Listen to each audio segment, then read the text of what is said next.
영의 전쟁과 사랑 네 번째 시간입니다. 말씀은 출애굽기 8장 20절에서 24절입니다. 여호와께서 모세에게 이르시되 아침에 일찍 일어나 바로 앞에 서라. 그가 물로 나오리니 그에게 이르기를 여호와의 말씀에 내 백성을 보내라. 그들이 나를 섬길 것이니라. 내가 만일 내 백성을 보내지 아니하면 내가 너와 내 신하와 내 백성과 내 집들이 파리떼를 보내리니 애굽 사람의 집집에 파리떼가 가득할 것이며 그들의 거하는 땅에도 그러하리라. 그날에는 내가 내 백성이 거하는 고센 땅을 구별하여 그곳에는 파리떼가 없게 하리니 이로 말미암아 나는 세상 중의 여호와인 줄을 내가 알게 될 것이니라. 내가 내 백성과 내 백성 사이에 구별하리니 내일 이 표정에 있으리라 하셨다 하라 하시고 여호와께서 그와 같이 하시니 무수한 파리떼가 바로의 궁예와 그 신하의 집에와 애굽 전국에 이르니 파리떼로 인하여 땅이 해를 받더라. 아멘. 네 번째 시간으로 파리떼의 재앙입니다. 파리도 역시 날아다니는 곤충의 총칭입니다. 파리가 이곳저곳을 날아다니면서 전염병을 유발합니다. 그 다음이 다섯 번째 심한 낙질이 나오는데요. 여기서 심한 낙질이 일어나는 원인이 무엇이었는가?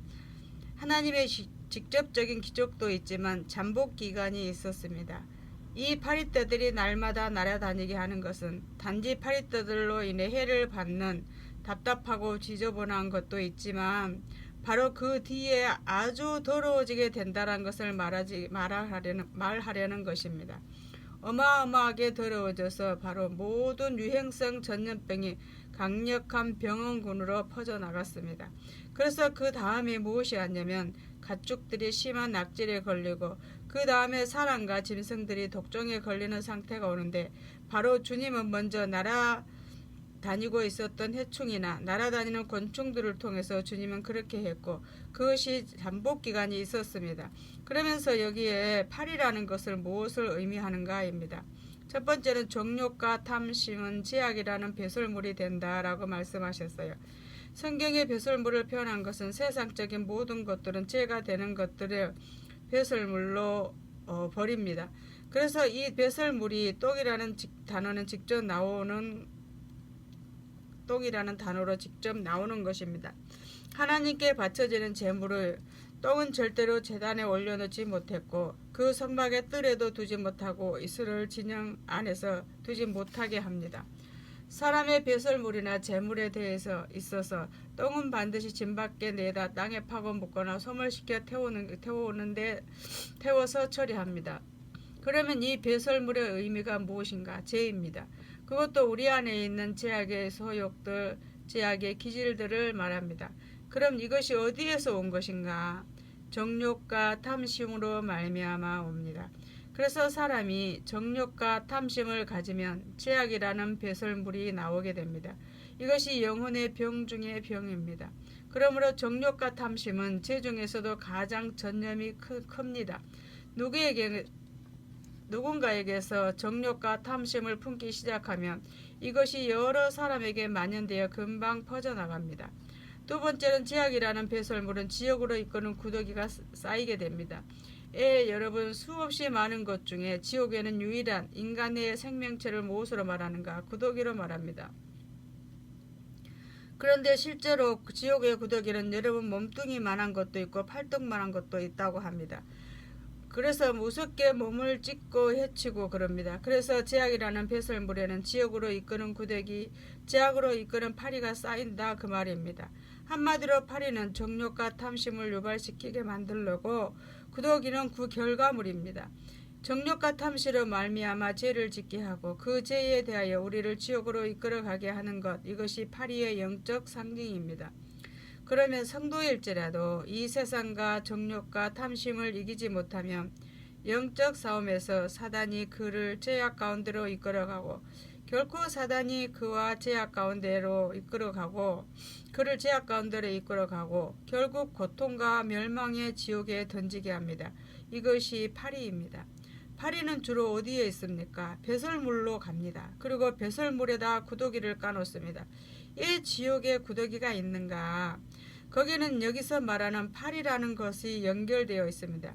이 팔이는 사람의 정욕이나 탐욕을 일으키게 하고 죄를 지으면 그것이 바로 벼슬물이 되고, 그래서 팔이는 그 죄 가운데 지옥으로 이끌어갈 수 있는 원인과 이유가 된다.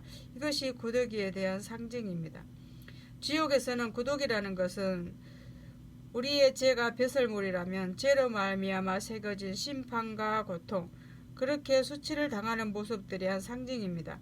만약 하늘나라가 인체로 상징된다면 지옥도 화장실입니다.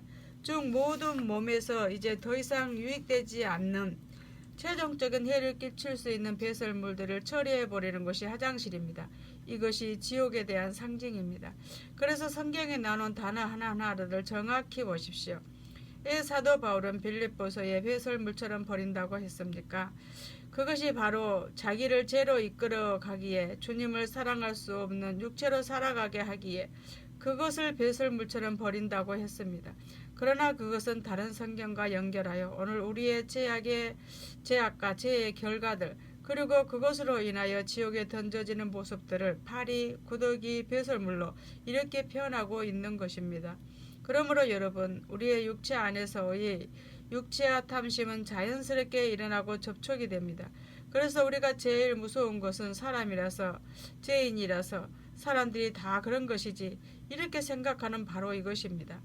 영적 싸움에서 가장 어려운 것은 변명한다는 것입니다.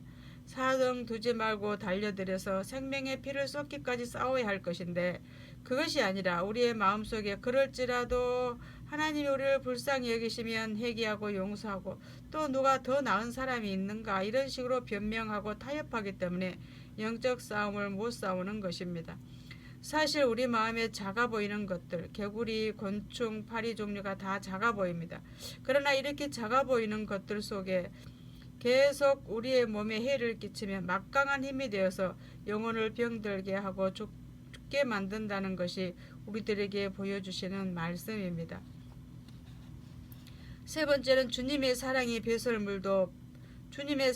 배설물도 파리도 절대 살지 못한다라고 했습니다. 우리가 주님을 사랑하면 심령에는 배설물도 파리도 살 수 없습니다. 왜냐하면 주님의 사랑은 타오르는 불이기 때문입니다. 주님의 사랑은 거룩한 소멸의 불입니다. 무엇을 소멸합니까? 모든 죄의 세력을 소멸하고 사단의 세력을 소멸하는 거룩한 불입니다.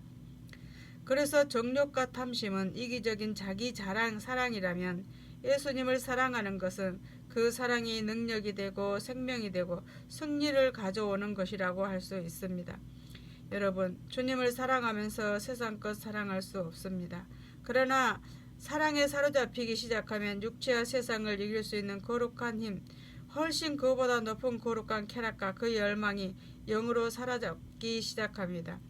어떤 한 영혼을 율법으로 아무리 지적하고 정죄를 하고 지도를 해도 영혼이 바뀌지 않습니다.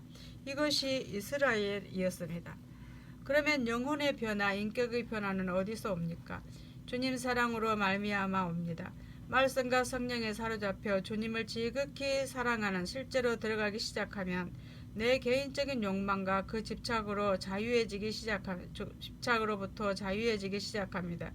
왜냐하면 가치가 없다는 것을 느꼈기 때문입니다.